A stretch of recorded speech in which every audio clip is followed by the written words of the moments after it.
What's going on, everybody? Welcome to episode 4 of the Skunk Ape Exotics podcast. I'm Chad. And I'm Gavin. And today we got a great guest for you. We got a good friend of mine, a great guy in the exotic animal community. His name is Chris Murray. Like I said, awesome guy. Got a lot of great information, and he's just fun to be around. Yeah, so full of knowledge. Super knowledgeable guy. Another quick shout out to the day episode 3 of our podcast released. Nick, who was on the podcast, his female croc monitor actually laid eggs. I don't know if you heard yet or not, Chad, but he got 4 good eggs and 6 bad eggs, or 6 questionable eggs. But he got 4 that are for sure good. I know he said something, and I think he probably said it to the actual Skunk Ape Instagram, which we both have access to. So I saw that pop up, and I was like, wow, that's awesome. And I'm just like, just incubate them all. If you see them start to go bad, then get rid of them. But better safe than sorry. Yeah. And so, yeah, that's huge. So congratulations, Nick. Even more impressive that it happened the day that his episode aired. So congratulations, man. Can't wait to see what we get in the next 230 days. Mm-hmm. And he was when we were recording the podcast, we recorded the podcast a week before it released, and in the recording he's like, yeah, they'll hatch out I'd say about a week. They should be hatching out, and a week on the dot they hatched out. It was really sweet. So that goes again to say, if you need information on croc monitors, Nick is definitely the guy to go to. Mm-hmm. Yeah. But speaking of information on animals, we're going to go ahead and get right on into episode 4, and we'll go see y'all with Chris, and we're going to talk about all kinds of cool stuff. Let's get into it. Well, Chris, welcome to the Skunk Ape podcast. Thank you. Pleasure to have you here. It's been a long time coming. It's really crazy to have a guest here in person, like in the flesh. I mean, it's gotten easy when he lives so close, and both his animals are on the back of the property, so it works. It works. So Chris, the biggest thing we like to ask everybody is, what got you into all this? Really, my dad. He was kind of the biggest influence. He kept reptiles ever since I can remember, and family friend of ours, he was also into it. So before I was old enough to, they'd always traveled all these places. And, so you were just born into it, basically. Yeah, pretty much. And just kind of took it a little step or two further than my dad ever thought of it going. But when did you? When I was old enough, he started taking me on trips. We started going out west to the Chiricahua pretty much every year, herping out in the desert out there. Costa Rica is probably my favorite place to go. How many times have you been to Costa Rica? How many times have you been to Costa Rica herping? Twice. We almost bought some property down there. Oh, that would be sweet. 4 or 5 years ago, but got children. My youngest at the time was only maybe 1 or 2, so it raised some conflicts as far as bringing a basically infant to Costa Rica. Country, Yeah, that's probably a lot of stuff to deal with right there.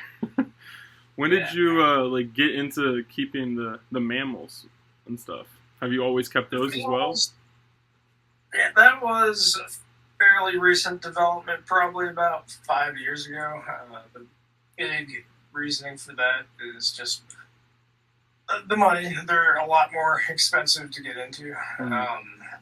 My imports, they were pretty successful for a number of years, and then some success hatching some higher end species kind of allowed me to get my foot in the door. And what did you first get? What was your first exotic mammal? Sloth. That was wow. my first. That's a crazy first exotic mammal. Or maybe. Yeah, no, it was a sloth. Yeah. That's crazy. And then got some genets and Eurasian lynx after that, kind of at the same time. And then I got Bindi, my little binturong. That thing's awesome. Yeah. That's probably most people's dream mammals right there, is that binturong.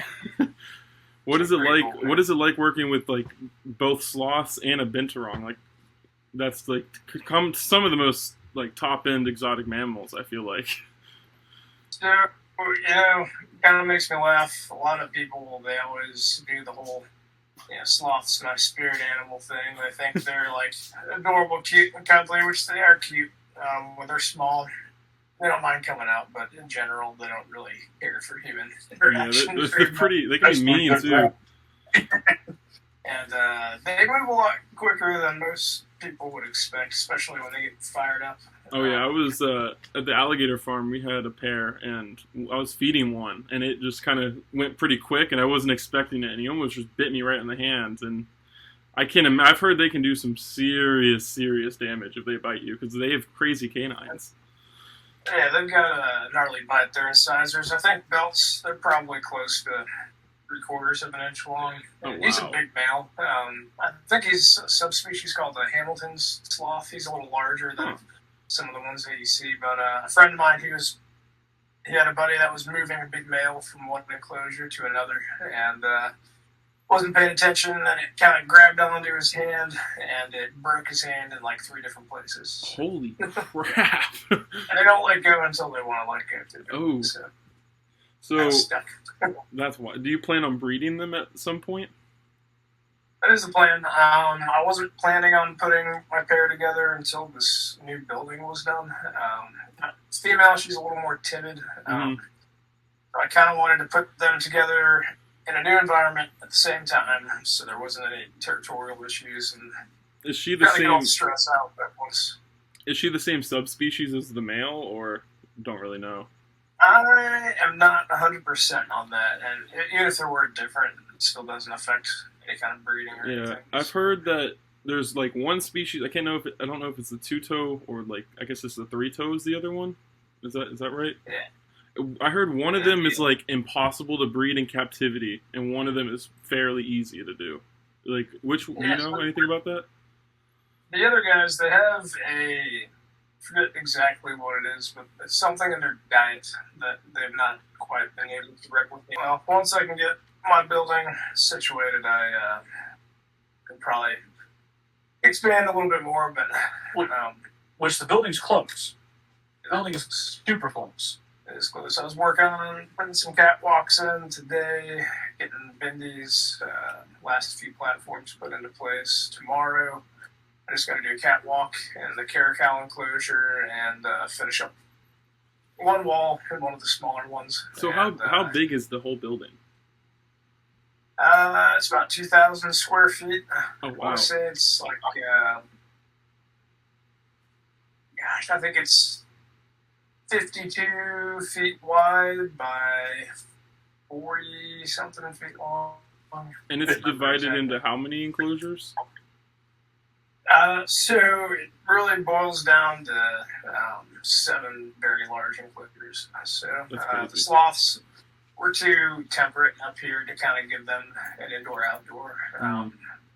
If we got any of those cold nights, it's just too much to try and go outside and drag them in when they don't want to be touched. So I gave them a really, really big indoor enclosure that's got a little pond with a waterfall, like all sorts of trees, branches, ropes in there, platforms, and then the other ones are indoor-outdoor. So the 4 corner enclosures, everything has an 8x8x9 indoor section. Okay.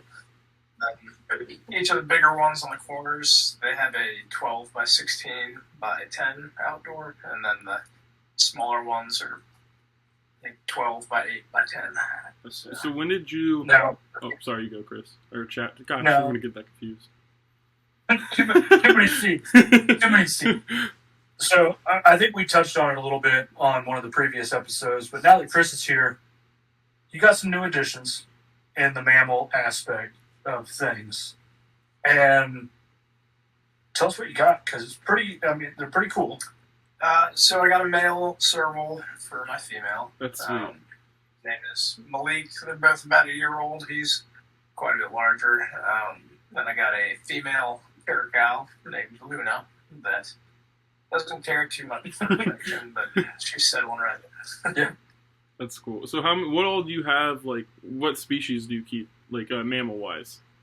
I know the reptiles is a lot. Not a whole lot right now. We've got the caracal, which we plan on getting a male for. Mm-hmm.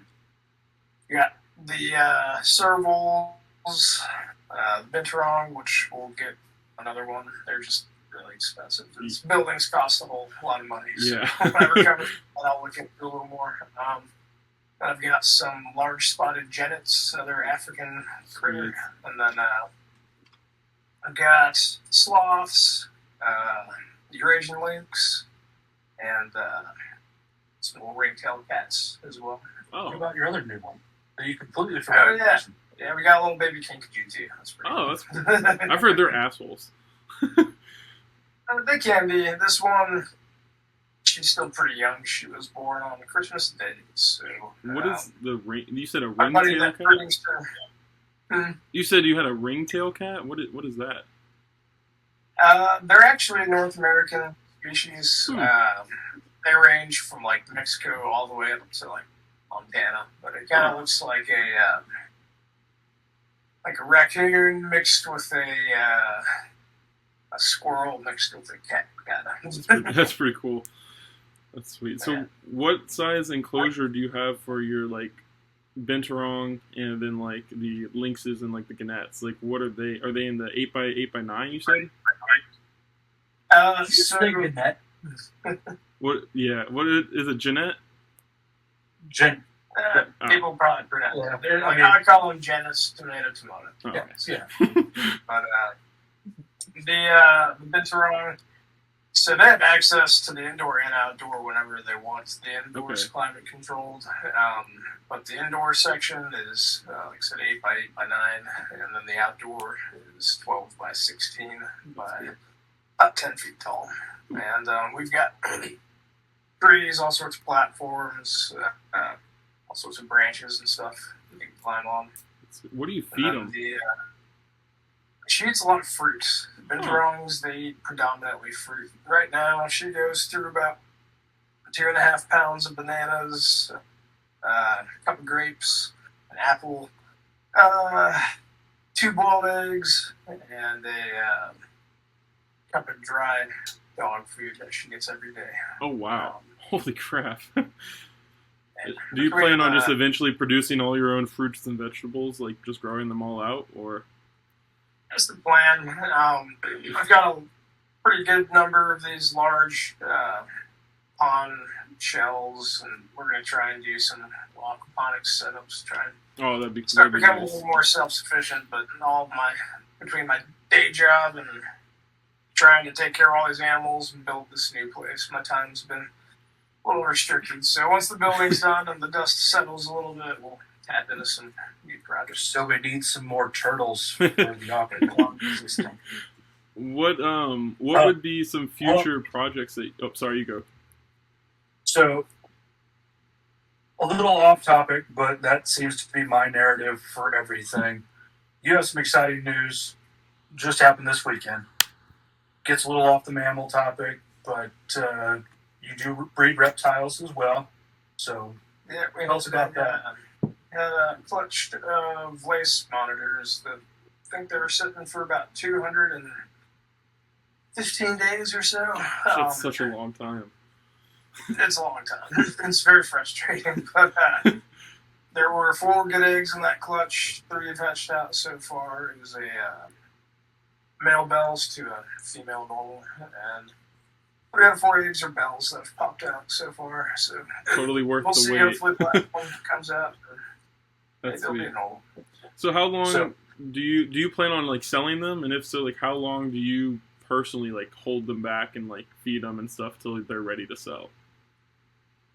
They will be available. I usually give them about a month, make sure they're eating well, get some good growth on them. And then, of course, we're approaching summer now, so depending on temperature and all that stuff, kind of play it by ear. Sweet. So does that mean potentially we might see them at Daytona? Possibly. Are you going to be vending? What was that? Do you vend Daytona at all, or have you ever? I used to. there's probably a 10-year streak where I didn't miss either a Daytona the show. Back when I was importing a lot, breeding a lot more variety. Kind of before I had to start working at this hospital that I've been at for the last 7 years, I did basically just importing and breeding. At kind of the peak of my collection, I think. Just in my collection, I had about 300 animals, about 40 different species, and then wasn't successful breeding all of them. It was kind of a learning curve. You know, when you start importing all this stuff, you want to keep a little bit of everything, and some stuff is easier to keep and breed than others. But kind of refined it over the years, and then invested in this new property a couple of years ago that we've been trying to build up, and that's just been a huge time and money sink. So kind of dialed back for a little while. But and on top of that, with the imports, we would probably bring in 4 to 6 a year, and they would have anywhere from 1 to 300 additional animals on each one. So just the time constraint involved with taking care of all that, and making sure everyone's hydrated, treated, and feeding well. And were you like importing anything specific, or just importing everything from certain regions? So I did a lot of imports from Indonesia, and that was monitors were always kind of my big thing. So a lot of monitors. I brought in a lot of blue tails, crocs. Yeah, I think that's monitors. How I first like even heard of you. Was like I think like 2016, 2015. I think it was you posted some blue tails you had imported in, and you also had I think it was a big trig smooth front it came in you had for sale, and you were like posting a bunch of those like all the time back around then. That's how I became friends with you on Facebook. First time I've ever actually talked to you. But man, a lot of caimans, a lot of crocodilians, a lot of kind of go through those phases where you think back of all the stuff that you shouldn't have sold. But what would be the number one thing if you could go back and not sell it? What would it be? Be a tough one. Probably a huge colony of the Shinosaurus, the Chinese crocodile lizards, that I should have held on to. I had a huge group. I say huge. It was probably 4.6 of the. Oh my gosh! That's those 40 inches, the earless monitors. I brought a big group of those in right before they kind of were known around. That's cool. I don't know, that's tough, man. There's a lot of stuff I wish I would have. At one point, I think I had close to 50 of the Shinosaurus that were doing really well. And, oh my god! Like all at once, you had 50 of them? Yeah. That's insane. A lot of Earth forms. What year was this? What year was it when you had all those Shinosaurs? Oh god, that was probably about 10 years ago. What were they worth back then? I think I was selling babies for like $400 or $500 a piece, maybe. Dude, that makes me so jealous right now. I wish I could get this. That's crazy. But they elevated their CITES status about a year after I sold a bunch of them. Lace monitors and dispensers, they were always a big target of mine. And when those first kind of started becoming available, they were extremely expensive. Bells, I think for my first few bells, I paid like $10,000 a piece for. Holy shit! And I needed to fund it, so the stuff that I thought would be easy to reobtain down the road, I just sold off a bunch of groups, and then they became a lot more difficult to get. Now you did get a pretty cool turtle, like nobody's ever seen really one since. Yeah, I did have a leucistic fly river turtle. That was pretty cool. Is that the one that went to Rod, or did that go to John? Who did that one end up going to? Like, is it? So there was a local kind of a zoo here that ended up buying it, and then he kind of shut down his operation, and then Like somebody in Florida ended up getting it from him. So Yeah, I know someone in Florida that has one now, and then I know someone that had one, and then he moved to New York. So I guess it's technically in New York now. They're so sweet. Another group of animals I should have kept. I think there was a few years where I imported a lot from Madagascar, and I had A bunch of cool stuff on there. Oh yeah, I had some really nice giant parsons, a few pairs of them. I had a whole bunch of leaf tails, Fantasticus. I had probably 6 or 7 different species. Oh, wow. And I just didn't really have an interest in keeping them, so I just placed them to good homes. And then my exporter, he died. And then I wasn't able to bring stuff anymore. It's hard to find reliable people in a lot of these places. So did you ever dabble in importing like mammals or anything like that, or just reptiles? No, so mammals is kind of a different can of worms. Yeah. But throughout a lot of the zoos and people that I've sold to that deal with a lot more of the mammals than I do, kind of just work through them, keeping an eye out for stuff. So maybe at some point. It's USDA involved. It's just a lot more complex. Yeah. So how does that like affect like how your building is set up? Do you have to follow certain USDA like? I'm assuming you have to follow certain USDA like regulations and stuff. But is it a pain? Is it difficult to follow those regulations, or are they pretty straightforward? Still kind of working through it. I mean, technically, every mammal I have right now is a pet. I cannot breed. I can't, buy a resell broker, or I can't publicly display any of the mammals until I have all my USDA stuff in order. So everything's just kind of separated as pets right now. But once this building's done, the next step is get the you have to have a perimeter fence, which is a pretty hefty cost. We're going to start off fencing in about 2 acres just to kind of get the ball rolling. But it has to be like 8-foot commercial grade, top rail, bottom rail. Yeah. Just for that small fence, the last estimate I got was about $25,000. That seems outrageous. For reptiles, they don't care about. I mean, obviously, with any dangerous animals, you have to have proper enclosures and displays for them, but they're a lot easier. If I were just to be opening a reptile zoo, it would probably have been open already. So you don't need any like special permits or anything to display them in public in Alabama?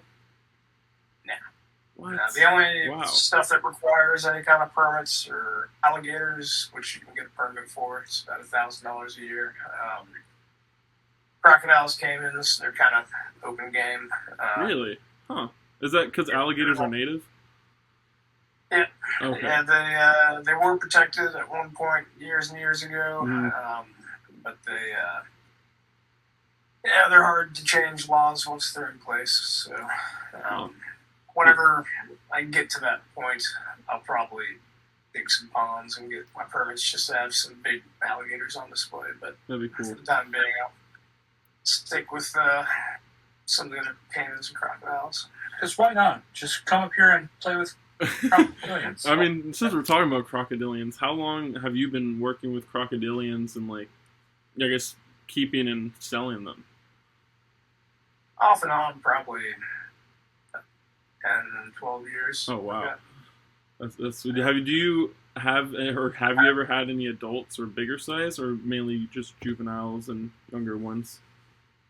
I've had some very large spectacled hybrids. They're probably 5-6 feet. My buddy Justin, that is kind of another pivotal part in this whole zoo build, is going to be bringing some of his bigger crocodilians over. He's got some morlets that are like in the 8-9 foot range. That's sweet. And then once I've got plans for a crocodile building that'll eventually be implemented, and then I'll work on getting some a little more hard to find species. That'd be cool. So do you want to do just juveniles and like grow out inside, or are you gonna like house adult crocodilians in there? or would it just be like adult caimans? So the plan we're kind of working on, the building I had in mind was maybe 120 feet by like 40 feet. We're actually going to dig large ponds. Oh, that'd be cool. In the building, we'll have ground ponds and then a few big ones. So I'll probably have a couple pretty significantly large ones where we could house some adult of the larger species. That'd be sweet. And then I really want to try working on getting some breeding loan stuff with some osteos, West African dwarfs. That'd be cool. The dream animal would be some like Chinese alligators, which get some AZA loan animals. Yeah, that'd be cool. But yeah, I want to get everything built. Yeah, that's the thing I've always heard. You just get the property built, and then it's fairly easy getting the animals in. Yeah, they just want to make sure that you have, something equally as good as what they're keeping them in. Mm-hmm. What would be your dream crocodilian that you would want to own? Man, I really like the Chinese alligators. They remind me of like the old school Godzilla. Yeah, they're cool. Got that big, blocky head. They don't get huge. Yeah, they're like little bulldogs. Yeah, I mean that's where they come from in China. They can get pretty cold, so we could actually have like a big outdoor pond as long as it's set up right for well, there's someone up in North Carolina, I think. I might be wrong. No, it's Colorado. But they keep Nile crocodiles outside year round. Like they're staying in they're in snow. They'll come out while it's snowing and bask during the day. The only thing they really do special is they just keep the water really heated. Yeah, so I know exactly what you're talking about. And they kind of have a trick up their sleeve on their property. They've got hot springs that naturally occur there, so they really don't have to pay any money to heat any of their ponds or pools. They just tap into the natural hot springs that are there, and they hold geothermal heat. Yeah, you can't beat that. Yeah, unfortunately, I don't think I'm quite as lucky around here for that. So. You got the air conditioning out of the ground, though. Yeah, that's true. We do have some cool caves on the property. Really nice little spring, creek kind of feeds through there. A lot of neat natural wildlife as well. How big is your property? So we've only got about 22 acres right now. But behind us, around us, really, we're at the base of a mountain, and there's probably another, say, 200 or so acres behind us. That'll never be developed, really. So there's all sorts of trails and caves and stuff all throughout. So cool. My neighbors, they're very cool. I only have a couple of them, and they own a bunch of big plots around us. And that's the dream right there. Just middle of nowhere, a shit ton of land. Yeah. Maybe eventually I'd like to try and expand it a bit, but that'll be years down the road. Just kind of do the whole Yellowstone thing if I can. Back on to, is there any mammal or monitor lizard that you would want that you can't live without? Because, you have pretty much everything really cool monitor-wise. I think, I got the Spencer eye now, too, the Spencer's monitors, which, with some luck, they should hopefully start trying to breed next year. I think the only other two monitors that I would really have a desire to keep are what everybody else wants, Frenchies and Komodos. Yeah, don't blame you there. If you get the property built, who knows? Komodos could be a thing in the future. They're bred so much in AZA. You get a property and know the right people, it's fairly easy to get them. I've got some pretty intricate plans for the new reptile building. My buddy Quetzal Dwyer, he built that Reptilandia out in Texas. He's been a big inspiration in a lot of these designs I'm working on. Him and Ari. There's some very talented individuals right there.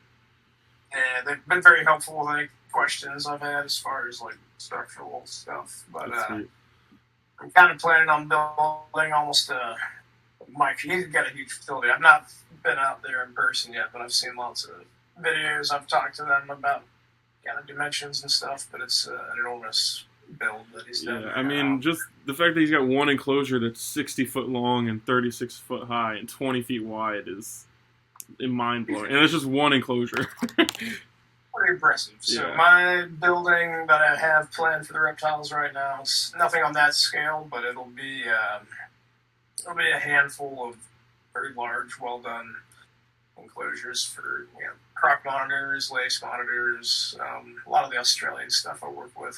That'd be cool. And, So would it be mainly monitors? Yeah, probably.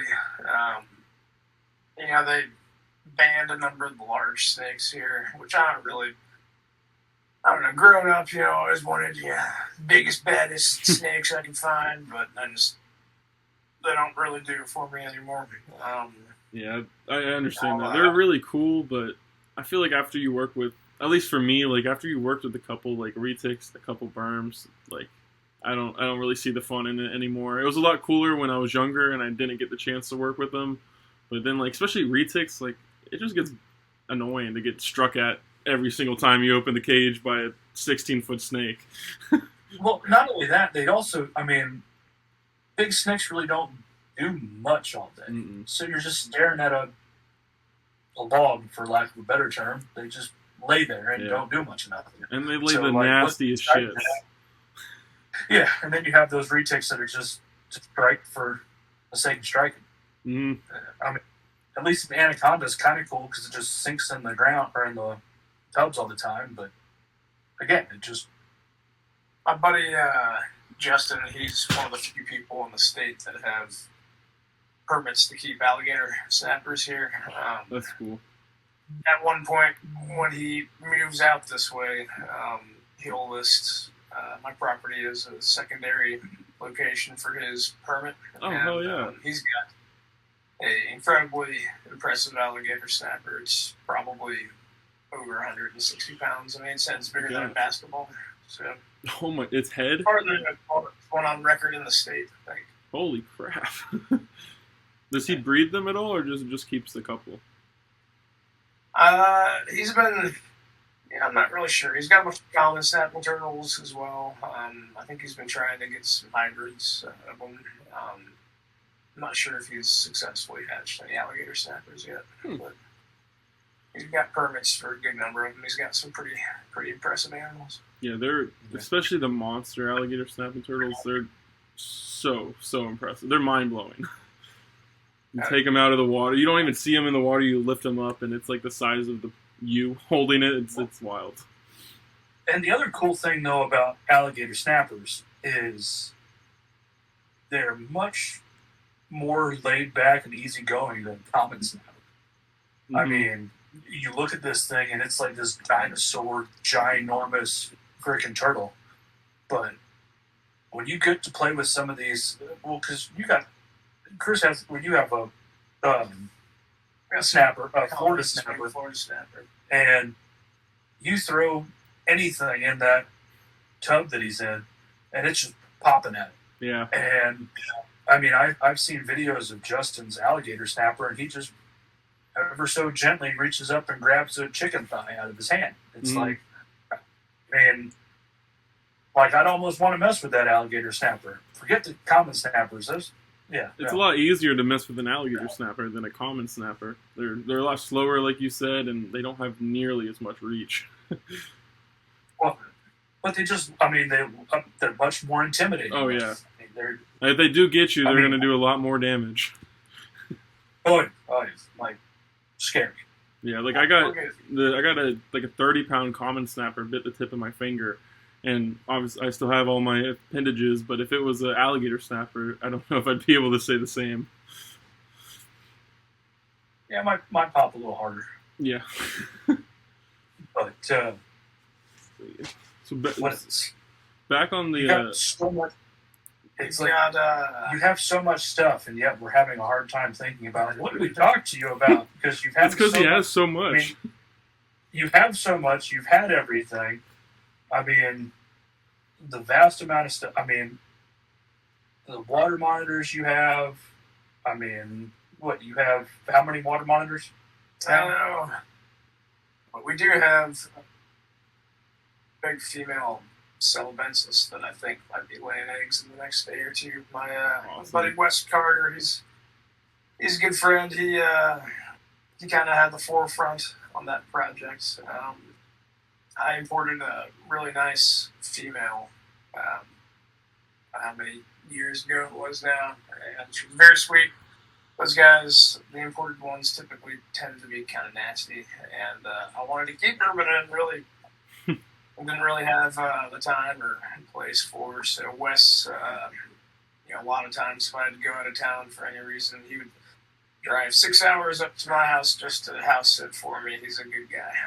That's but a he good friend ended up right taking there. that female celebs and bought a really nice male from me that I imported probably 6 years ago. And he produced the first clutch out of those. I think about 2 years now. He's the first to crank them out. And then he's got a whole bunch of really, really neat water monitor projects going on. Mm-hmm. So he kind of sent the pair back up to me now that I had some cage space opened up, and had a good block about a month or so ago, and female's nice and plump off food and digging like crazy. So it's kind of That's a the good sign. project that he and I are working on right now, and hopefully we should get another clutch done. Are those two that are out there the original two? Yeah. That's what I was about. I was just about to ask that. That's really cool. I mean, and that goes to show you. I mean, when I was talking, what was it, episode 2? I think it was. When we were talking about that. Totally got that all wrong. But so have they only now produced the one clutch, like that Wes produced, or did they produce multiple clutches with Wes? Do you know?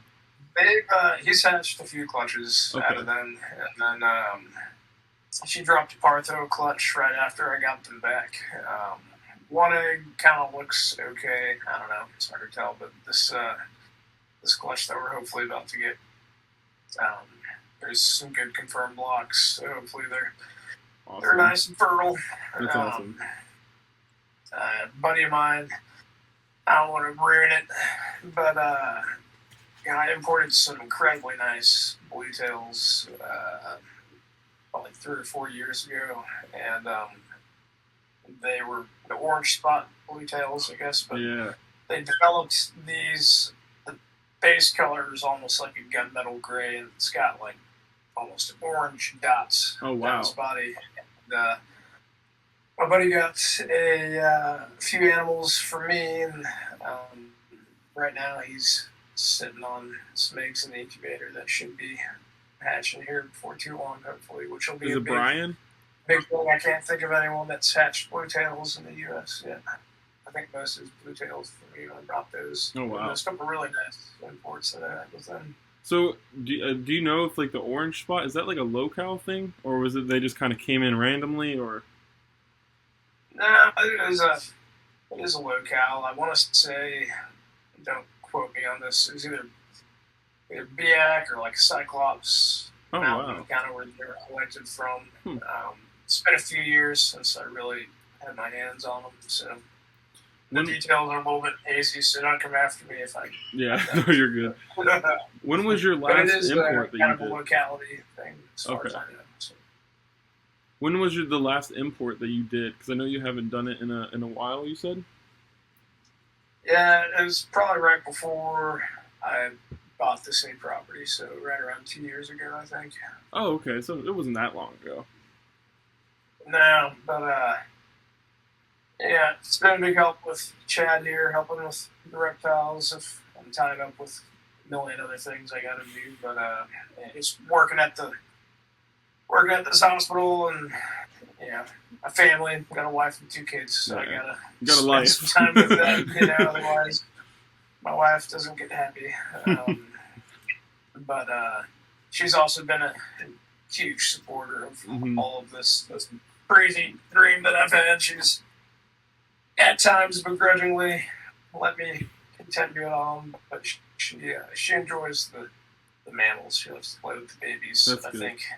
And they all seem to like her more than me anyway, so I think that kind of gives her an edge. She enjoys them most of the time. How is because the lynx, anybody walks up to the lynx cage and at least Duchess is mad. And O'Malley will tolerate you a little bit, but Rachel just goes in there and she's just like, "Hi, kids," and everybody else is kind of like, "Get away from me! Get away from me!" Yeah, just she never really cared for anyone but O'Malley, which I guess is the point. But as far as any of the other cats in general, they just really seem to like her a lot more. Except for Bindi. Bindi loves me. She's my baby. That's why she's my favorite. I was just about to say, so who would your favorite be? It'd be Bindi? Yeah. How old is she? Leaps and bounds. Leaps and bounds. I think she was the Servals. She was the first one, or Servals in the Caracal. She was the first one to go in her. She was. Yeah. Her new enclosure, which her new enclosure is awesome. I'll be the first one to admit it. Anybody that's friends with you on Facebook or Facebook or Snapchat has seen it. But I was over there on Saturday when we put her in there, and she was just kind of like, "I can climb around. I have all this stuff. What do I do?" And then she goes right in the dog door and lays down on her pillow. It's pretty cool. My brother-in-law and a buddy from work, a few other friends have been pivotal in trying to get all this done.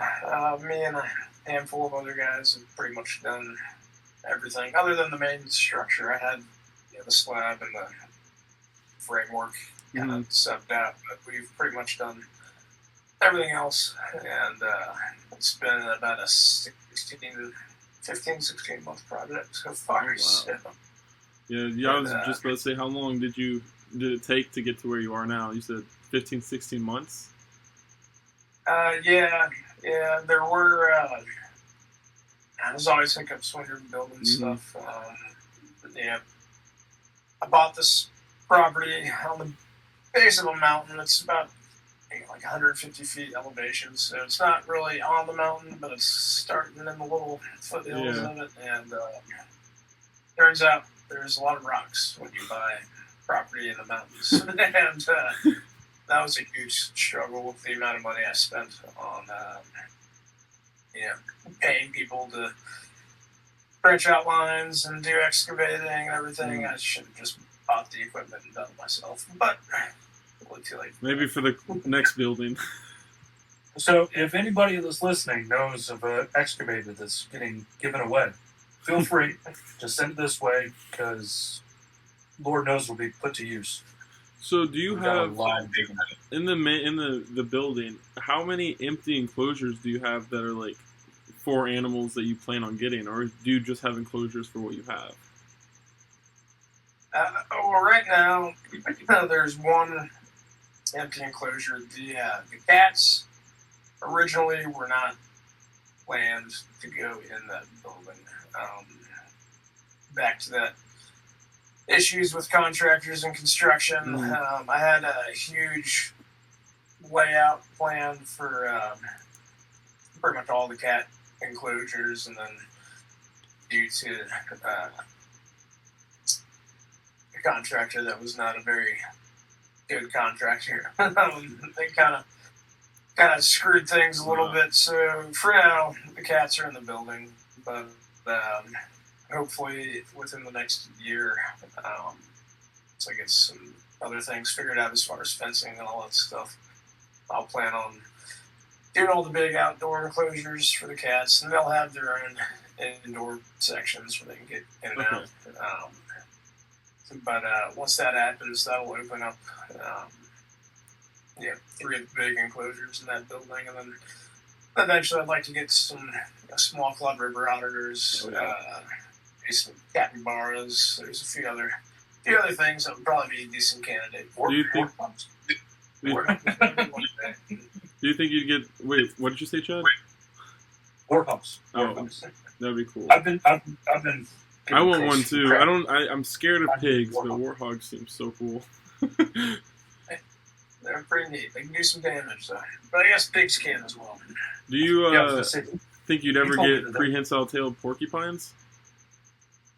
I wouldn't mind them. I had some African crested porcupines in the past. They're a little more difficult to deal with at times. The cresteds or the prehensile tail? I haven't personally kept the prehensile tail. My buddy Steven, he's had them for a while now, so I've gotten to interact with them down there when I go to his place. And they're very cool. I'd like to maybe get some at some point, but there's a couple species that are pretty high up there that I'm gonna try and get first, and then I'll What circle back would to be it. one of those species that like is up there in the list for you? Oh, it's a breeding species. I'll tell you, it's a cat, but it's a very expensive cat. Once I get a few more things lined up.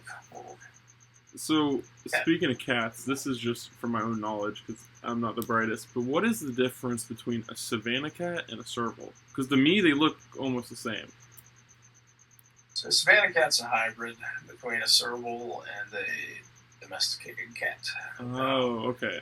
That makes sense why they look So very similar. Yeah, it's kind of like a Bengal where you have like the Asian leopard cat crossed with a domesticated cat. It's kind of the same thing, but they get larger, and of course, the further away you get from that, F1 generation, they'll kind of get a little more house cattish. Okay. There's a few different hybrids you can do with the servals. There's one, I forget what they call it, but it's Asian leopard cat mixed with a serval. Whoa. It's kind of strange, man. I just can't think of it off the top of my head. But allegedly, it's one of the most expensive cats in the world if you Google it. I think Interesting. it's for upwards of like $100,000 or something. What's this? What's the one that's the ocelot mixed with the house cat? I'm not sure of any ocelot hybrids off the top of my head. I didn't even know there were cat hybrids. This is blowing my mind. Wait, can you get ocelots? Ocelots, they're protected, so it's AZA, right? But Clouded leopards are dope. That would be a cool one to get. Yeah, that would be pretty sweet.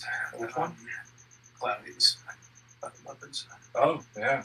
Yeah, they seem so A cool. buddy of mine, he later this year, he's lined up to get which I thought this would be really cool to get, but as far as how realistic it would be, I'm not quite sure. But he's later this year going to be getting a baby pygmy hippopotamus. Which What? would be pretty cool. I mean, it'll still kill you. They get about 400 or 500 pounds, but How do you keep a at least it'll look cute while hippopotamus? it's killed.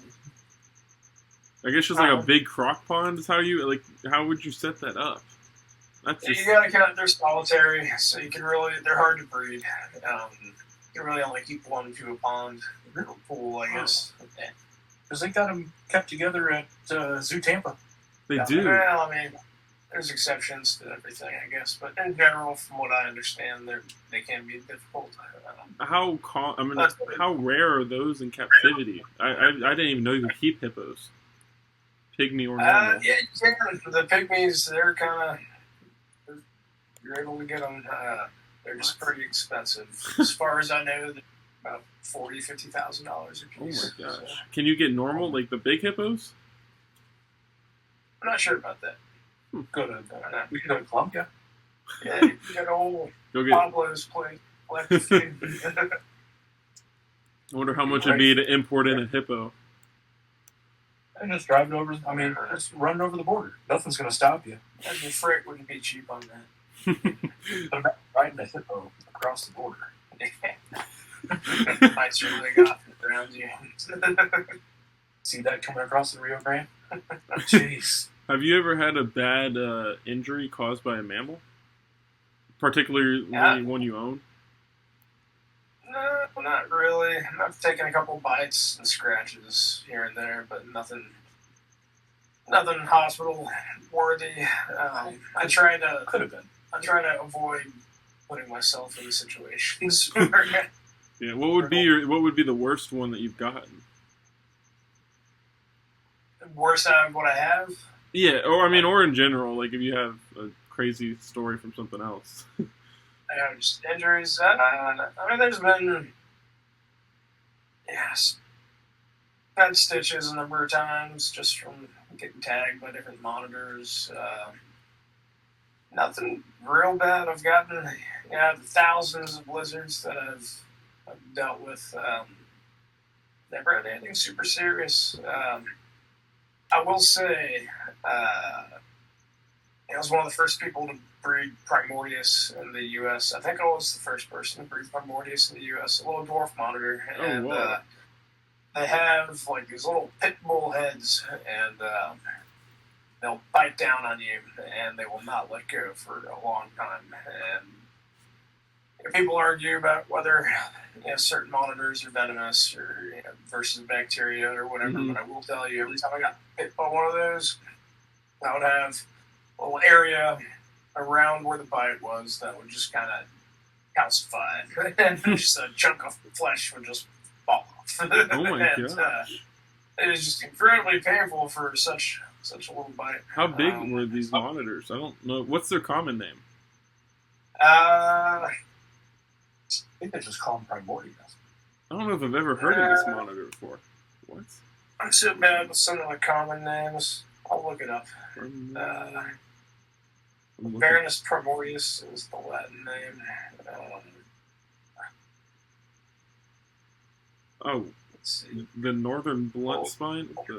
Blunt spine monitor, yeah. Huh. Those things look pretty cool. It's like an Ackie and a Savannah almost, kind of mixed together. Yeah, they're probably quarter size of a large Ackie, full grown. Oh, wow. Are they still around in captivity? What was that? I said, are they still around? Like, I feel like I haven't seen one of those. There's a handful of people that still has them. I think John's still working with them, and Alex. Pretty sure Brandon Flip might have some too. Okay, so there's still people working with them. A handful of the deep dwarf gurus and nerds that have kept them over the years. That's another one I kind of wish I would have kept, but here we are. What was what's one of your favorite things that you've produced? The lace monitors are really cool. Yeah. Is this your first time producing them? What was that? Is this your first time producing them? No, this is the third successful clutch I've had. The very first one, they went about 220 days. It was in the dead of winter, around there about to hatch. We were out of town, and we had like a freakishly cold winter, and our incubator was in the house at the time, and had like weird power outage, all sorts of other crap, but killed all those eggs, fully developed in the egg. But this will be the second clutch that I've hatched out. The lace. But, that's awesome. The Chinese crocodile lizards, those were really cool to breed. A while back, I used to breed a number of the Abronia species. Those were pretty cool. A lot of that live birth stuff's neat. Just seeing babies pop up inside the enclosure. Were the Shenosaurs difficult? Oh, sorry, go ahead. Were they what? Were they difficult, like, to breed? I've heard that they're very hard to get breeding. Like, or did you have a pretty easy time? I just don't want to get them too hot. So when I was a child, there was a guy named Bert Langerworth. He lived about an hour and a half, 2 hours south of me, and he was kind of the guru on a number of things, but the Chinese crocodile lizards were one of them. And I must have been 6 or 7 years old the first time that my dad took me down there, and it left a huge impression. He had a huge colony of the Australian water dragons, Chinese water dragons, Chinese crocodile lizards, all sorts of goblins. Oh, wow. But those always left a big impression on me, and kind of the neat thing about our area here is if you set it up right, you can really keep them outside pretty much year-round. It is necessary to brumate them in the wintertime. You got to cool them down. Otherwise, they'll usually slug out or just won't do it for you. So did you just use the, outside, because I know it gets cold where you're at, did you just use that to brumate them, or did you do, to separate them and put them in something? I've done a number of methods. I've tried it outside, which has worked. I kind of customized the big wine cooler at one point to where I would basically just get like the shoebox containers and pack them with moist sphagnum moss and just throw them in there for a few months, cool them down, and warm them back up in the springtime. Wow. So, That's so cool. That's such a sweet species right there. yeah, they're pretty cool. It's one of my favorites. Yeah. I got a lot of favorites. It's hard to pick, Yeah, I feel you there. And that's the dangerous thing in our hobby is when you have so many favorites, it's like, how do you focus on one thing? And that's always, that's definitely the toughest thing. Because, you love your blue tails and your Indicus complex. I love everything.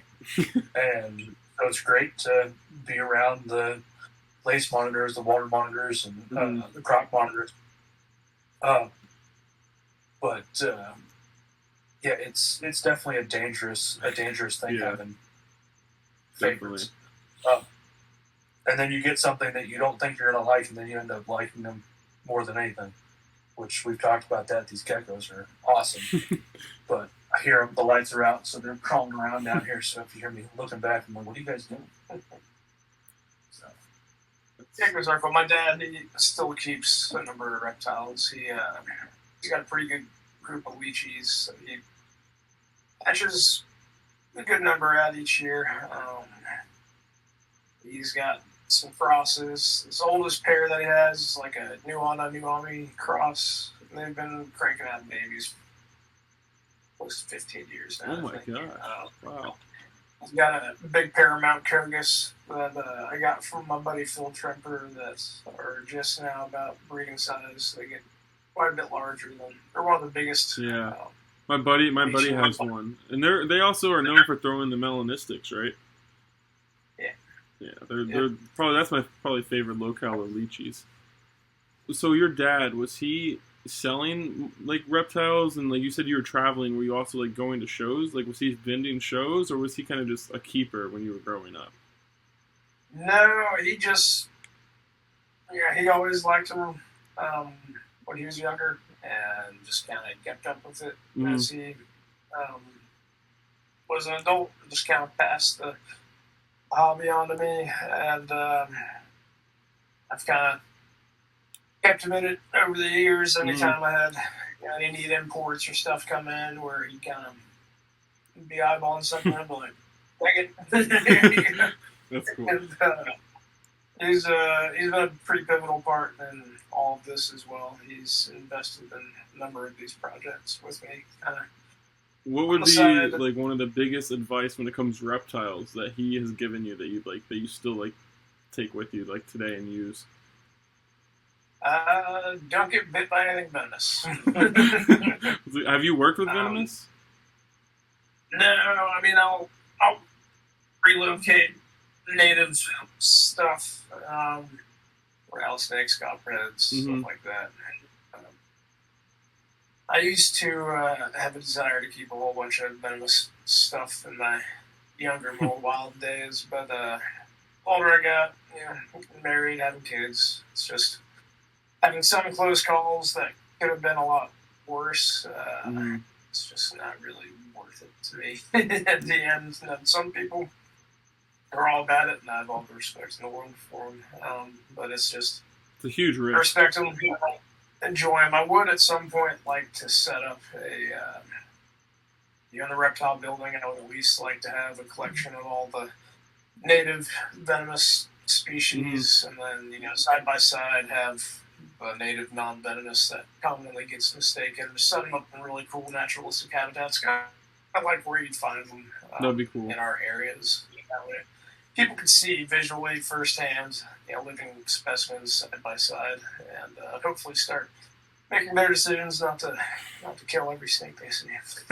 You mean like not every snake that lives in the water is a water moccasin? Yeah, it's a copper moccasin. What is your plan it's gotta be a cotton mark. What is your plan with your property? Like I know you're working on making a zoo, but like what is your end goal? Like what is like when you do it, like this is it, the property's done. I'm finally done with it. And I don't think that down will ever come, to be honest. I've thought about that a number of times, but there's been all sorts of different ideas and ventures that I kind of like to expand into. And, there's once one project's done, the next one just starts coming around and try and think too far ahead. You'll never get the shit done that's really in front of you. So I've got some general ideas. I got to get the fences up. The reptile building, I really kind of want to take my time with that, make sure it's done right. The crocodile building is kind of a newly developed plan that has popped up in the last month or two. But I mean, all that is just money, time and money. Yeah. So what's your biggest goal with your property? Right now, is to get that damn fence up. It's been a huge problem. What I would like to do at some point is, once the fence is up, once the reptile building's done, once we're able to kind of get a routine and schedule for tours and whatnot after all the complicated stuff's done with, I would like to probably try and look into setting up like a couple little cabin type things, do some little Airbnb type stuff, and kind of incorporate that with the zoo experience. That'd be cool. We've got a lot of really old, large trees on the property, and the child inside of me wants to do like really cool tree house. Kind of, I don't know if luxury tree house is the right word, but something that's nice enough to where people would really be interested in, having that experience. That would be so sweet, like a tree house on a zoo that you can stay at.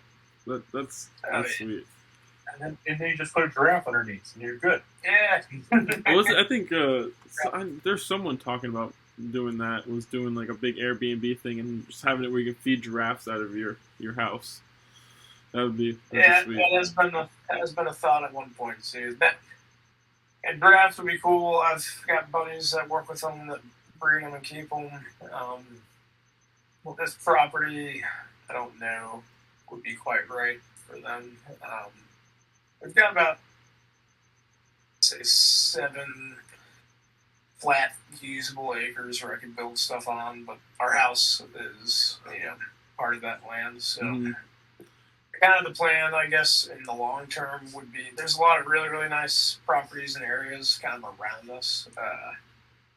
One idea that's been tossed around is, at some point, once this current project is done, if it's doing well, if it's being successful, look into, maybe trying to get another property kind of nearby and like tie in an experience. But, just kind of multiple properties, same kind of idea. We really aren't set up to have, just open hours, really. Whenever we do get to the point of being able to open, so it'd probably be more along the lines of like scheduled tour type stuff. The area that we kind of have in mind for being able to have people work, it'd be big enough for maybe a bus or two, and then maybe 20 or 30 cars. So kind of the idea is to be able to do tours of up to maybe 40 people at a time. Get involved with like the school systems, with the caves, creeks, and the abundance of native wildlife. Kind of have like a 2-year tour, kind of introduce them to exotic things that they may have never even heard of, and then at the same time be able to teach them about our native ecology and that's sweet. Why it's important to protect our native habitat and respect nature. Try and kind of inspire the next generation. We're also trying to keep our home privacy as well, so that's kind of the challenge. Figuring out how to separate, the house, everything else. Bigger fence. Yeah, lots of fences. Lots of fences. But no, what you're talking about, we actually had something that in Hillsborough County, growing up in Hillsborough County, when you got to 6th grade, you got to go for a whole week to this place called Nature's Classroom. And you do different things. Like, it's right on the Hillsborough River, and you seine the river and see what kind of stuff you can catch, like dragonfly nymphs and crop, stuff like that. Then you could walk through and see some of the various native mammals and stuff. Like, they had a black bear, a panther, a couple other little things here, little things here and there. I think they had a bobcat there and a Florida wolf. What's the Florida wolf? The gray wolf? I think so. I feel like I should know that, but I forget. I know they have them at Larry Parker Zoo. That was another thing we did was Larry Parker Zoo. But I mean, you got to go and walk and meet or see all the different animals. And you go tour outside and do like a nature walk. And one of the girls that was a friend of mine, she got in trouble because she found a deer antler and moved it and brought it and was like, "Look what I found! Go put it back." And it's like, just a deer antler. It's not a big deal. But they actually had something pretty cool there in the actual classroom, because they have to go to a class one time. They had like some of their old oddity animals, and they had a snake. I forget what kind of snake it was. I wish I remembered. But they were shut down for a week for whatever, and the snake got hungry and ended up trying to eat itself. Probably a king snake. Well, yeah, I just don't remember what kind it was. But and then sorry, my foot was weak. But then they had a 5-legged alligator. Really? So in between his back legs, he had a 5th leg that came out. And it lived for. Whoa. He only was about 3 foot long, but it was still kind of cool. They had a taxidermy 5-legged alligator there. That's really cool. So whether it was really a 5-legged alligator, I would assume it was, but they could have just taxidermied on another leg of an alligator. Have you seen any crazy like mutations? While like, have you experienced any? I should say, 'cause I know we've all seen some online, but yeah, nothing crazy. I did.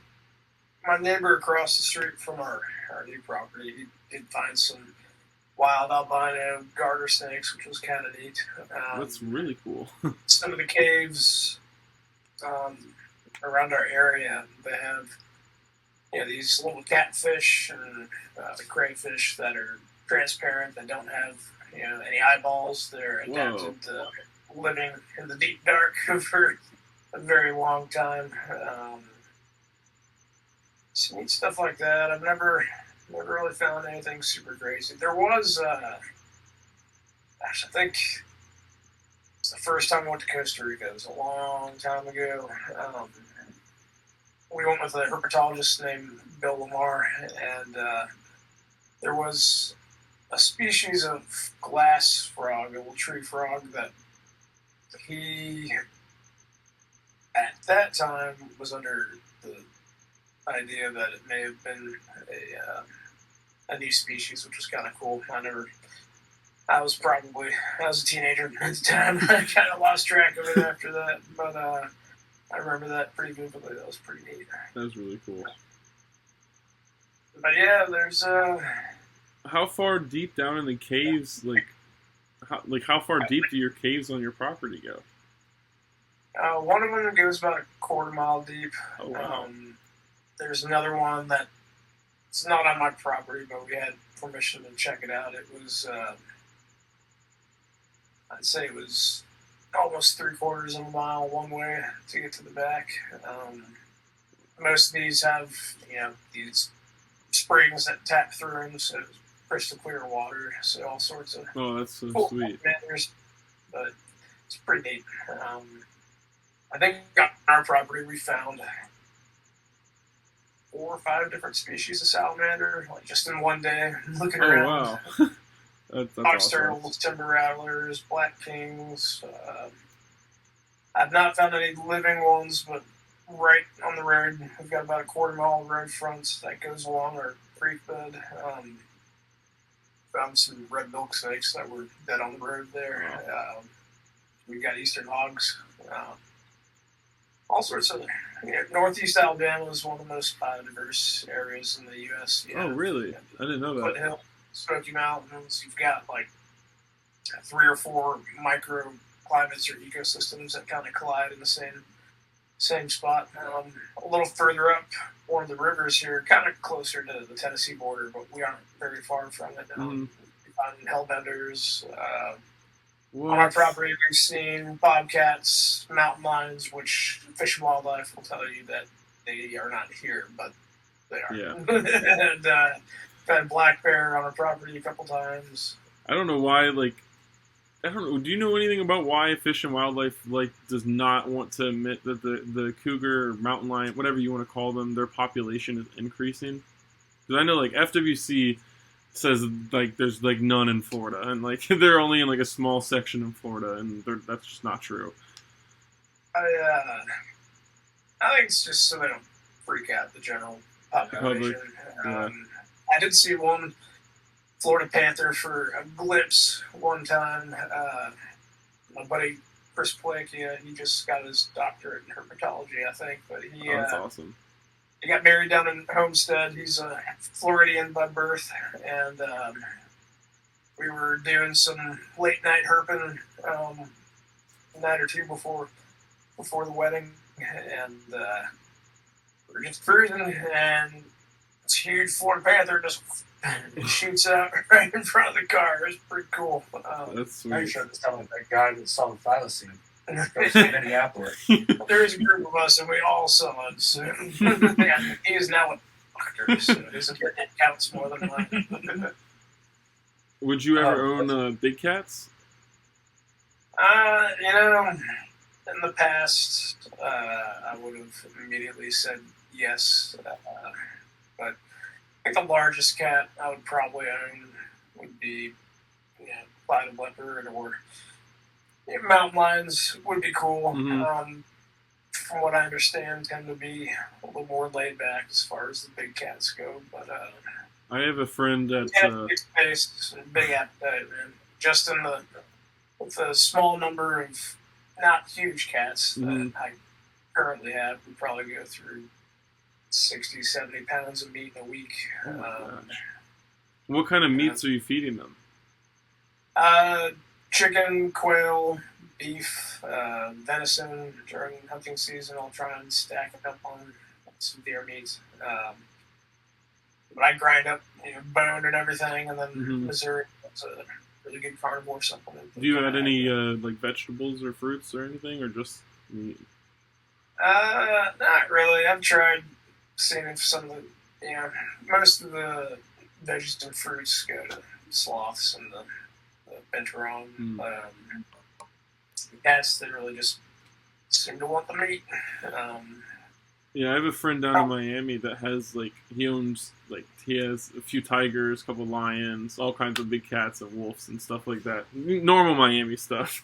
When we went over at his place, probably the meanest cat there, besides there was a female lion who was just stalking us. If there was no cage there, we'd be dead. But the puma, he had the Florida panther puma, whatever you want to call it. It was an asshole. You walked up and it was postured at you, swiping at the cage, hissing at you and everything. I was like, okay, they're not fun to deal with. I'm over here looking at lions and tigers that he's petting, he's over there petting like it's nothing, and he's scared of the panther.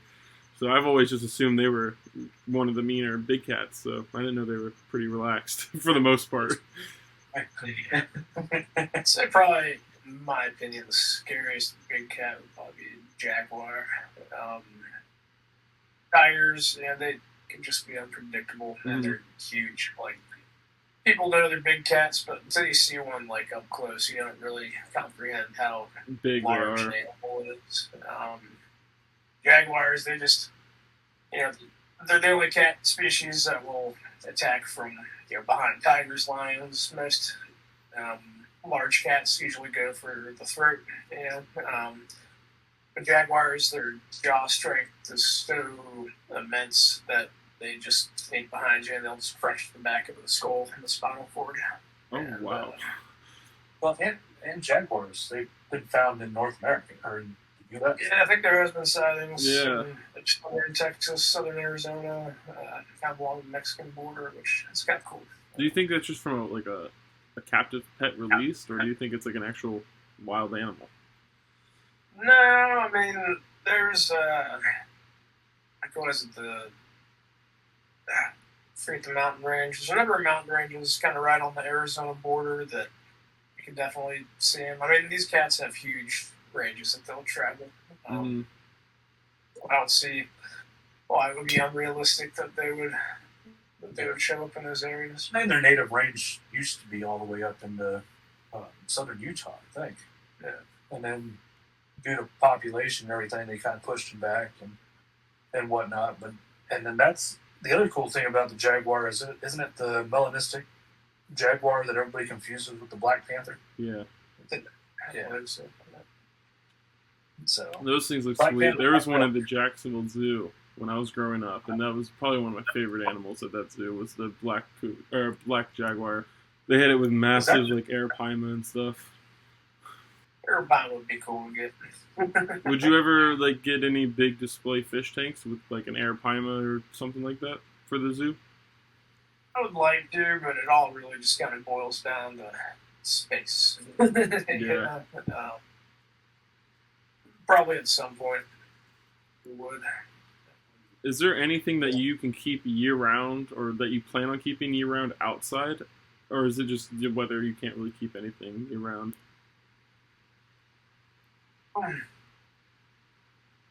There's a couple of things that we've been trying to work on. It's all kind of in its infancy right now. Mhm.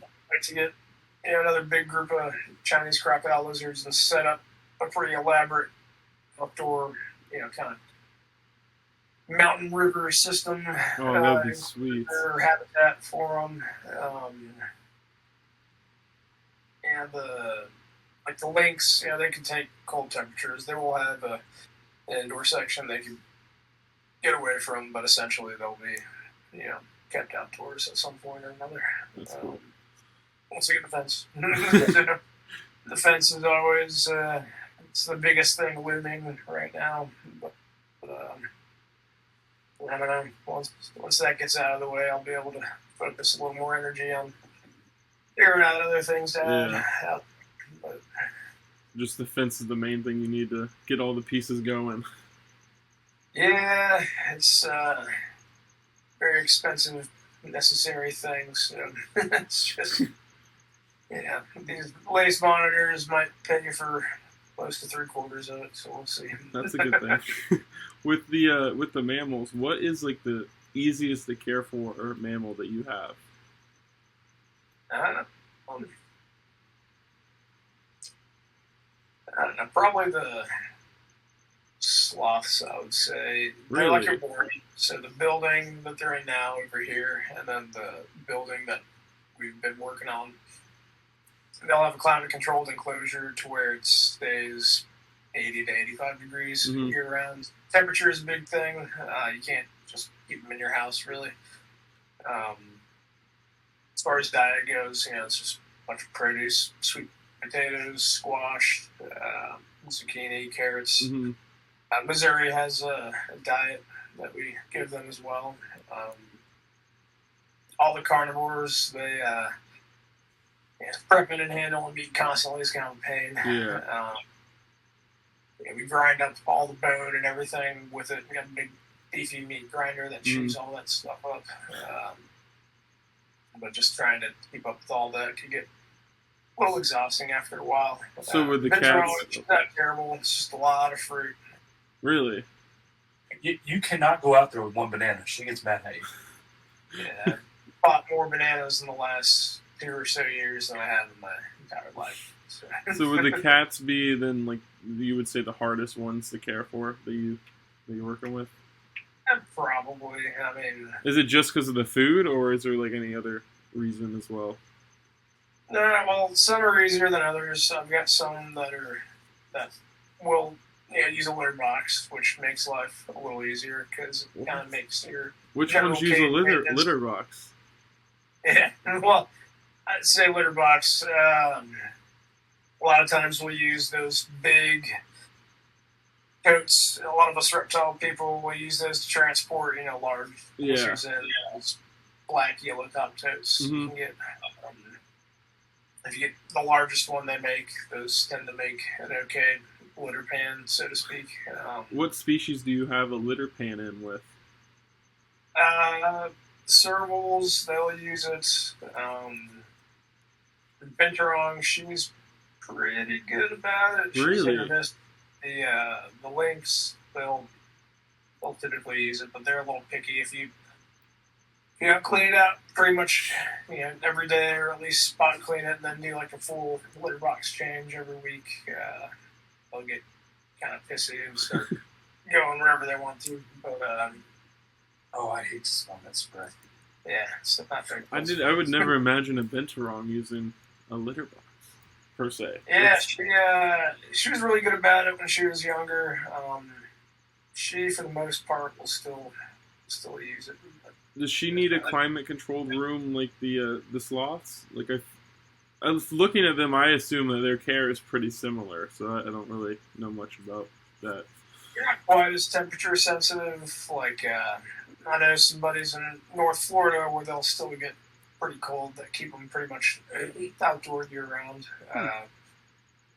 But the building that we're hopefully going to be done with soon has like a multi-unit heating and cooling system. So the sloth habitat I can keep in the 80s, and then the rest of the building I can keep in the 70s. So it's accommodating year round. I mean, you got to keep them hot. You just got to keep them from getting too cold.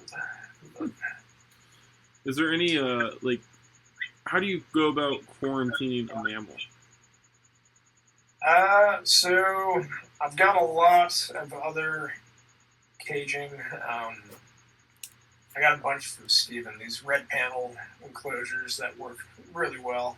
I kind of use those. I've got a number of those big 8x8s that you can kind of tie together that you can get from like Tractor Supply or whatever. So typically, I'll kind of keep.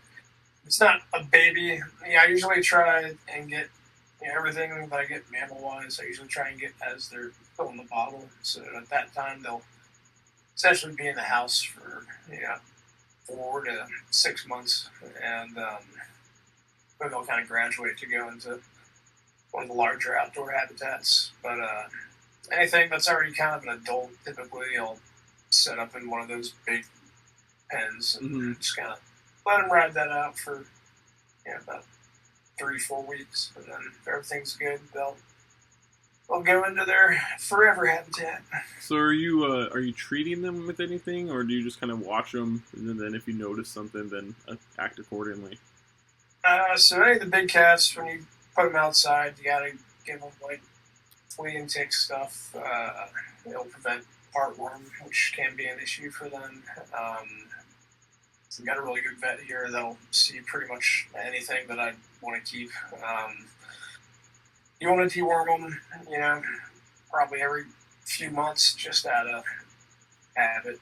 It's more of a preventative than rather prevent it than wait until you see it and then have to fight it off. So what kind of flea and tick? That's exactly what I was going to ask. Or is it front lines? I mean, I'm assuming it's not your standard dog and cat version. I mean, it kind of is. So there's a monthly application that you can put on, and there's another one that you can give every 3 months. Now, is it made specifically for, like, let's just say the servals, or is it just like the normal cat stuff, but like over the size limit? Yeah, it's pretty much it. Really?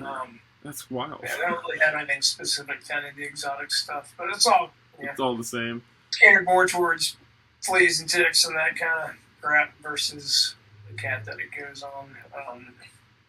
And you still want to get them like the rabies vaccine. There's a number of other stuff that you would, that you might give a house cat that you don't want to give some of the larger cats. They don't, it's a little more harsh on them, and not necessarily necessary for them. Now, do you have to do like frontline or anything like that for the Benturong or the sloths? Or just because they're inside? No. No. It's mainly just the felines. Okay. Yeah, the sloths. The Pintarong, they aren't really susceptible to most of the stuff that can mess with those other guys. So, your love for Bendy, is it because she's that awesome or because she smells like buttered popcorn? She's just a pretty incredible animal all around. I mean, she's got a 4-foot prehensile tail that can choke you out. The base of it's thicker than a baseball bat. It's incredibly strong. Unlike a cat, they can't retract their claws, which has led to quite a few scratches. Are there sharp claws? They Are they like? Would you say like worse than the croc monitors? I wouldn't say worse than the croc monitors. They're not as most variants tend to have more that fine scalpel kind of Okay. to their claws, but and I wouldn't say they're not sharp. I mean, there was one time where I was exiting her habitat after kind of wrestling with her and playing around with her, and she wanted to continue to play, so she kind of reached out for me as I was walking away, and one of her claws caught like right on the inside of my ear, and it split my whole ear like in half through my earlobe, just from. Oh my god! One of my links, long after I got this really elaborate, expensive tattoo, he kind of swatted me. He took a perfect little melon baller claw line, like straight through the bottom of it. Right after I got my tattoo, one of my blue tails put a giant mark right through the caiman face. And I'm like, are you serious? It was like a week or two after. It's been one of the biggest holdbacks I've had to getting any tattoo below my elbows. Is I get scratched up so much that I really want to spend all that money just for it to be destroyed. Have it mauled, But have you ever had to deal with any like bad medical issues with any of the mammals? And like, if so, how do you go about like taking it to the vet, or does the vet come to you? Nah, not really had any serious issues, but with the animals that I have, my vet will usually just come to me, and versus having to, I try and kind of keep everyone on the same schedule and routine, so she just come out and check everybody out, get it over with, and then see her next time. It's hard nice. bringing some of this stuff. Some things crate up nice and easily, others don't really care for it, so it can be a challenge sometimes. And it probably puts so much stress on them. Yeah, it is less stressful for everyone involved just to have them come to the house. Did when you moved, did you have like a vet? Like, did you know you had a vet in the area? Like, did that affect the way you moved, or you kind of just found the property and was like, I'll worry about that later? We've been in this area for a while. Okay. The house that Chad's in now, we've had it for about 10 years, I think. Oh, okay. I kind of grew up here. I was born in Illinois, my dad's job. Moved just a little bit, but I think I came to Huntsville when I was 5 or 6, and outside of moving away for a few years to go to college, pretty much came back here. So okay, so I thought you like had moved from like somewhere completely different. No, we Huntsville's pretty much been home for about 30 years, minus 3 or 4 years in Auburn. That's been about it for me. We lived in Jeff City and St. Louis before I could really remember. But for all intents and purposes, I was pretty much raised here. And that makes it easy. You So know now- everyone. Yeah. So now, is there any mammal that you wouldn't keep?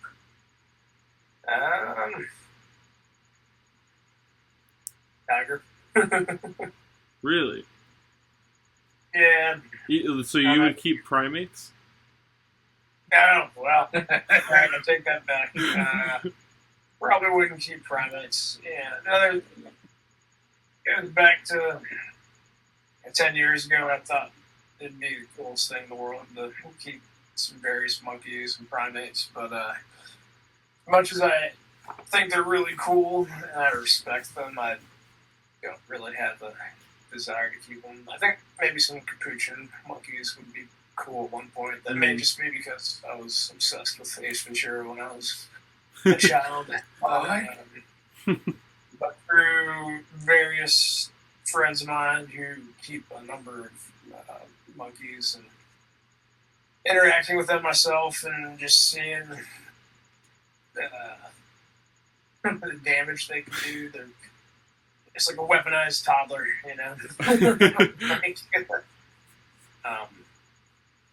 don't know. Maybe some pygmy marmosets or capuchins would be probably the only two that I would consider.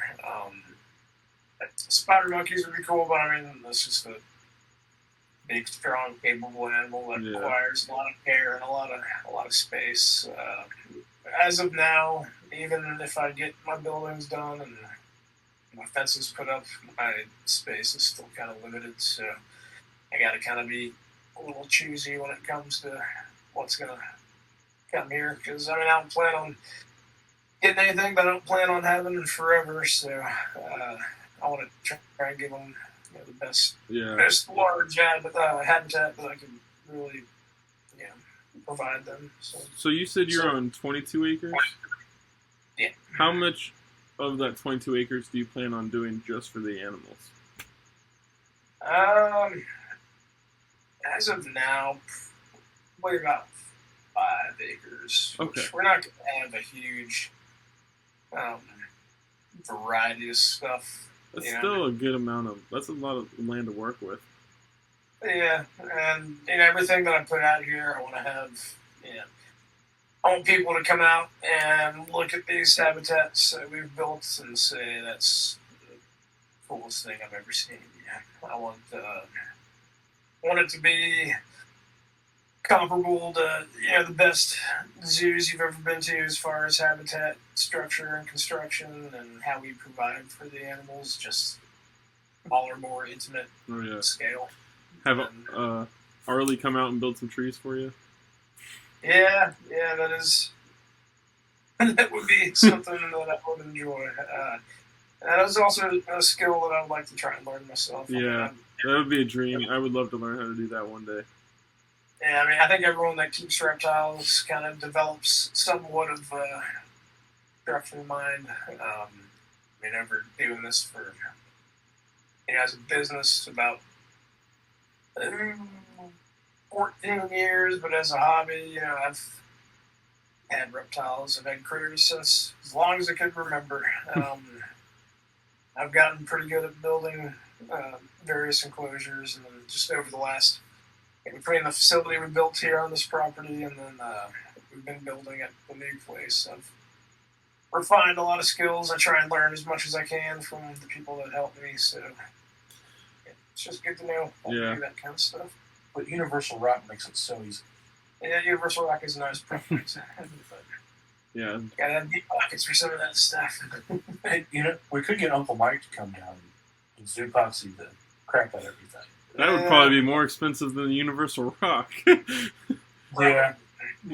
What is cheaper, like, roughly? Like, Universal Rock or, like, building, like, your own concrete backgrounds, like how they do over at Reptilandia? I mean, I guess it depends on how many times you screw up before you get it right. If you have the tools and the knowledge to be able to work with concrete and make it do what you want, and do it right the first time, I'd say it's probably the cheaper, more financially sustainable route. But once you do that, you got to have kind of an artistic mind as well. You want to make it look natural, as much as it feels. Mm-hmm. There's a lot that goes into it. My wife and my mother-in-law, they're both very good with the art kind of stuff. So gonna have them kind of work on doing some murals in the new building Oh, and that's just cool. kind of start getting their minds wrapped around helping me, paint some artificial trees and all that kind of stuff too. So. Jesus, I just thought it was terrible. You had this on the roof of the Mammal Building, the Sistine Chapel. Your finger and Bendy's finger.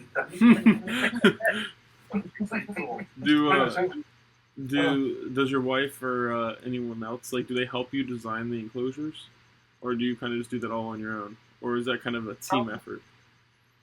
I do a lot of it. I've had Chad. He's brought a lot of great ideas to some of the habitats that we've built. A lot of times it's just kind of get in there and get in the groove, like with the sloth habitat.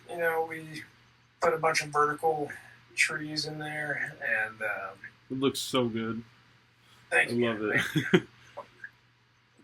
Once I kind of get started on it, I just kind of go from there. A lot of bouncing ideas too. Yeah, lots of that. I love the waterfall you have in that sloth enclosure. Yeah, I think it's pretty cool. I'm hoping all of the power tool work should be done tomorrow, I think. Trying to get it done before I'm going to go back to work on Wednesday. And once that's complete, then I'll get the sloth habitat really dialed in. And hopefully get them moved here this week. So would that be it? Once they get moved in, is the building officially done? Pretty much. Other than, we've got like a dedicated prep area, a big 3-tub sink. I got to move some fridges and freezers in there. Other than that, just kind of decorating and just the housewarming stuff, getting everything where you want it, so everything kind of flows. Then the groundwork, I got to do a lot of outside stuff. So kind of the way the building was designed was to kind of have everything was built where it can be viewed from the outside all the way around. Okay. So we kind of had to dig into the mountainside a little bit. So there's a couple of big retaining walls. We've got infinite amount of large boulders and rocks on the property. So we're going to kind of refine those retaining walls with just kind of decorating with some boulders. And then the pathway around the whole thing, it's dirt. We've had a lot of rain lately, so there's a lot of mud. So I got to get this gear barrier product. It's kind of like weed barrier for your garden, but it's made for gravel. It's really just all the outside landscaping stuff. Kind of got to chip away at that next. And clean up. There's a lot of cleanup I got to do from a lot of PVC. I think we used over 100 3/4 inch 4x8 sheets of PVC to pretty much line the entire inside of that building with. And the bad thing is, I'm sitting here looking at all the PVC, going, "Hey, it's a gecko cage." That's another good. You want to pilfer through some PVC scraps? You got about a week and a half to come look at them before they go into the dumpster because I'm tired of looking at them. I should just get grow tents. Probably cheaper. No, but it's definitely been a work in progress, and I'm kind of happy that I've been able to be a little bit of a part of it. I'm not going to take credit for anything. It's all been Chris's ideas. I've just been supporting a lot of it. And it's been a lot of help. Reassuring him. The only thing I'll say that I helped with was getting him better deals on some of the doors and windows and material. But I heard you helped with some shelves in one of the enclosures. I've gotten pretty good at building shelves now. Chad has he's been pretty pivotal in getting me quality building materials that are less than the outrageous prices that you see everywhere else. So it's been a significant help. Yeah, it's got to help a lot. Yeah. But no, it's been an awesome opportunity to be part of it, and I can't wait to see what it's going to look like when it's all finished officially finished and landscaped around and whatnot. And maybe we should figure out a way to get a dishwasher in there. Yeah. It's the Janet plates. There's all the bowls, dishwashers necessary. Have you bred any mammals yet? No, not yet. Yeah. Technically, I have to have my USDA sorted out before I can breed anything. Okay, does that mean you have to keep them separate, or can you pair them up? Yeah, you're supposed to keep them separate. Okay. I'm really hoping I'll have all that sorted out here in a matter of months, and then yeah, a little bit of luck if they enjoy the new habitats once all the paperwork's out of the way. Hopefully, end of this year, beginning of next year, we might see some little critters popping out That'd here be soon. But you gotta keep the lawman happy. So yeah, and USDA, they're strict. Yeah, You'll get in big trouble with them.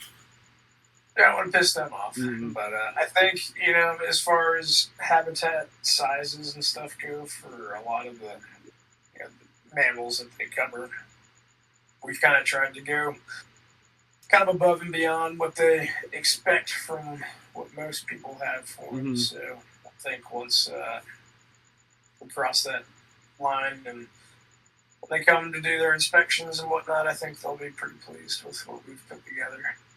Okay. There's a lot of thought into putting this whole facility together, so we'll see. It'll be worth it in the end.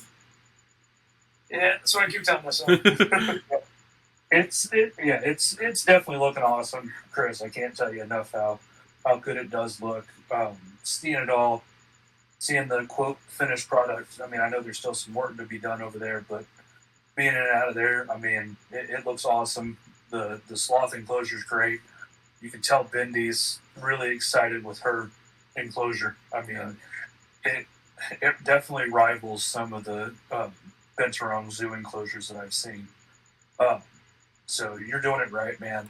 It looks great. The reptile facility, I can only imagine what it's going to look like when it's done. But yeah, you can keep those crop monitors up there. Even after having Nick on last week, I mean, I still am no closer to being friends with the big male crop Dude, it made me having him on made me want a croc monitor so bad. I used to not want him that much, but recently I want one. Yeah, that one's kind of been a handful since the beginning. Yeah, I heard he broke out of the plane or on the plane. Yeah, so it kind of busted out through the corner of a crate somewhere in Taiwan, I think. And kind of a long story, but they weren't very happy. So that almost got me from being able to use a couple of airlines at one point. But it was controlled, and we've taken measures to make sure it doesn't happen again. Yeah. But big lizards, they're strong animals. I mean, they gotta be transported. Yeah. So what advice would you have for anyone that wants to not even just get into exotic mammals, but like doing what you're doing, like to build a mammal building? Like, what advice would you give to someone that wants to do that? Whatever you think you're going to spend on it, expect to spend a whole bunch more. Gosh, I don't know. You really want to put some deep thought into how you're going to set up your structure and your enclosures. What's your climate like in your area? It's going to dictate a lot of things. We tried to design this to be as functional and usable for the animals as possible, but also to be able to accommodate, just housekeeping, keeping clean enclosures. You want to think of the little things. Dishwasher, you want a dishwasher. That PVC, that works really well for the walls. It's expensive, but you just need Dawn dish soap and clean. It's waterproof, rot proof. it's a good product. Is there a certain But, type of PVC that you use, or does it really not matter? I mean, it's the same stuff you see these reptile enclosures made out of. Okay. Just the 3/4 inch compressed PVC boards. I can't remember exactly what they're called, Okay. but trying to find a good, supplier for those was kind of a challenge. But luckily, there's a guy that lives about an hour away that just has mountains of it. So That makes it easy. deals, though. He has his price list. It doesn't matter if you buy 10, 100, or 1,000. You're gonna pay what he's got listed for. But Yeah, I think I was listening to an interview, and Ty Parks said the same thing about Iguana Land. It's like whatever you expect to spend, you're gonna spend way, way, way more when it comes to building a zoo. And the female rhino iguana that She's doing great. She's finally redrawn her tail. outstanding. So How long would you say it would take roughly to regrow that tail? Like, how long does that take? Man, all the iguanas are kind of different. And to be honest, a buddy of mine, he was traveling to a lot of shows, so that animal wasn't with me when that happened. But I've never really seen a rhino drop its tail before. I got a big male in this tent, and he's the same way. Half of his tail is gone. It's regrown though, but he's got a big old nub. I mean, I'd say maybe a year or so it might start That's not bad. kind of looking normal again. Yeah, she's doing good. She's pissy as hell and fat as fuck. Well,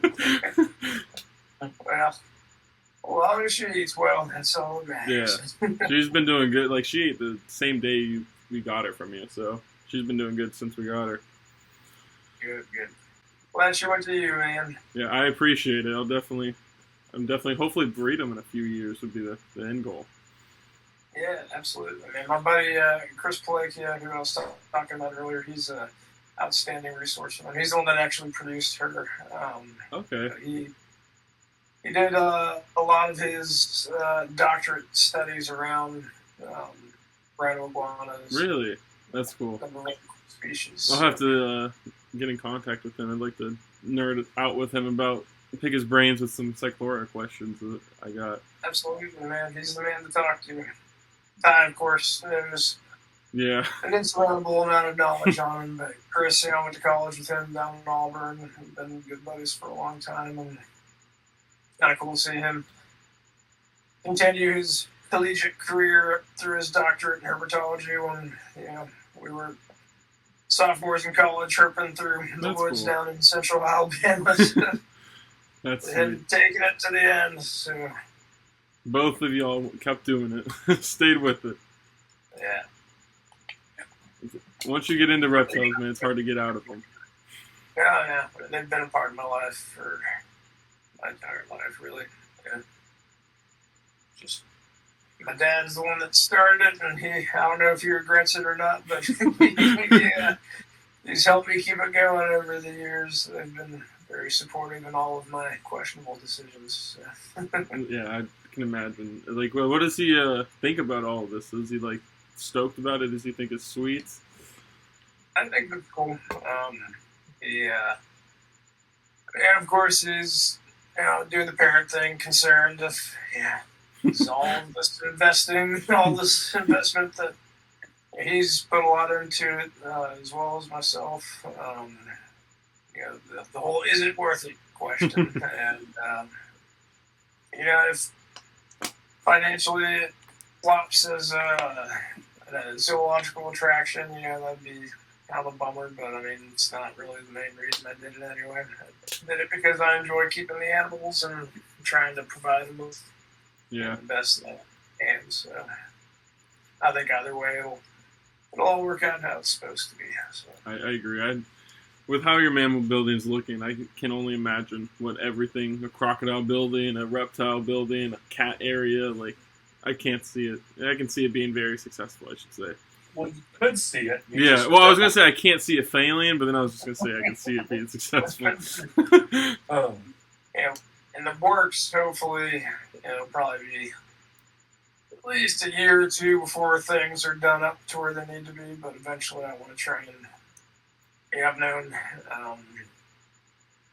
Brian Waterloo and a lot of those guys for a long time. I want to try and one of these years bring, a monitor fest to Alabama once I get the reptile building done and kind of have everything wanted to. But that's a lot closer of a drive for me. Start trying to host an event here, maybe once a year or something. That'd be sweet. Get it? I mean, you're definitely a hard guy to tie down right now. Always busy.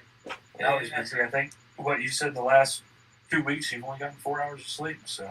Oh, probably. And I think the last 2 or 3 months we've been pushing real hard to get this whole thing done. It's been between working at the hospital and just general maintenance and working on this building. It's probably been 16 to 18-hour days almost every single day. I still got to feed stuff at the other house when I get home tonight. What do you do at the hospital? So I am an X-ray tech, but I work in a specialized department in the cardiac cath lab. So anybody having a heart attack gets to come see us. Anybody with heart issues, which living in Alabama, you can imagine there's a lot. We're one of the busiest cath labs in the country. Really? Holy, I didn't know that. As an RT in the cath lab, they train us to scrub in with the doctor as well, so we'll help with the procedure, running wires, balloons, stents, all sorts of specialized equipment to plumbing out the arteries when they need it. It's a tiring job. It's as far as working in healthcare, though, it's kind of a neat place to work because you get to see instant results. Someone. Oh, that's cool. Having a heart attack, on their time matters quite a bit. But we get in there, we train for about a year and a half to be fully trained in what we do, and we need a lot of specialized equipment too. But unclogging an artery that's trying to kill someone and seeing them immediately feel better has its gratifying. That's gotta be really satisfying and just make you feel good. It's exhausting, I'm an animal person at heart. It's what I've been good at my whole life. It's kind of my end game. So, hospital is hopefully an interim to being able to go back to doing this full time again. But we'll see. See how things work out. Yeah. Only time will tell. Yeah. Like I said, they've been kind of a recent venture over the last 4 or 5 years. The reptiles, that was really my base and what grew what I do to the point that allowed me to kind of jump into them. What made you, just out of curiosity, what made you be like, all right, I want to get a mammal instead of using that big money to spend it on some crazy reptile? I mean, as far as crazy reptiles that are attainable, I've had everything. Pretty much gotten everything that I want to get. Some stuff, like I said, I don't have any more that I like to get back into, but pretty much most of my target species that I've had my whole life, I've kind of been able to attain. Is there one besides Komodos or Printies that you haven't been able to obtain?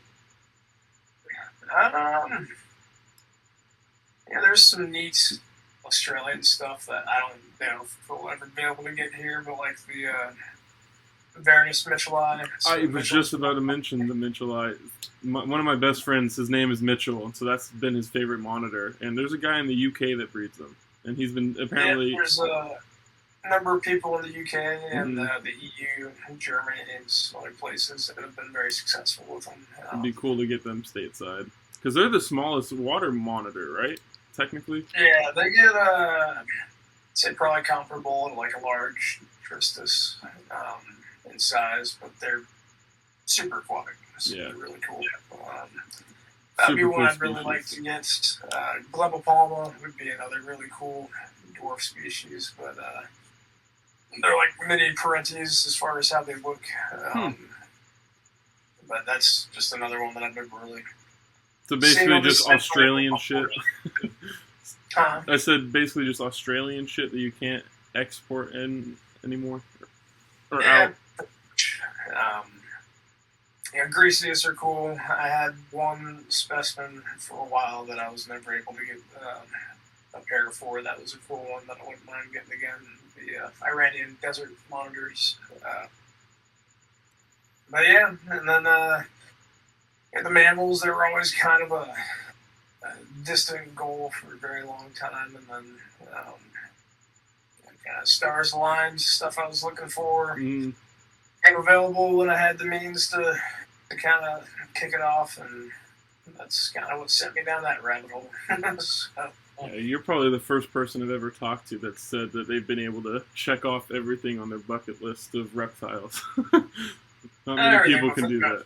Everything that I can. Everything that you can legally get. Legally obtain, I've pretty much been able to get. And like I said, a couple things I'd like to get again: the earless monitors, the Shedsaurus, but all in due time as I get some of these other projects tied up. And then all the things you dream of having that you're like, oh, this sounds really cool. They're not really that cool. I had some of them. Yeah, if you want this is a little bit cooler, and then you look at that and you're like, oh crap, that's only like $1,000 more. Thanks, Chris. I appreciate that one. I've had that happen. There's been a couple species that I've like dreamed of having, and I got them, and I was like, this thing sucks. And then like it ended up selling it like a year or so after, but. I thought Chris Creek did the sailfin dragons. Yeah, I don't fuck with sailfins. I think one thing that would be really cool would be those Asian giant salamanders. That would be, that'd be sweet. That would be badass. That'd be cool. All right, man. Well, it was good having you on. Yeah, It Gavin? was fun.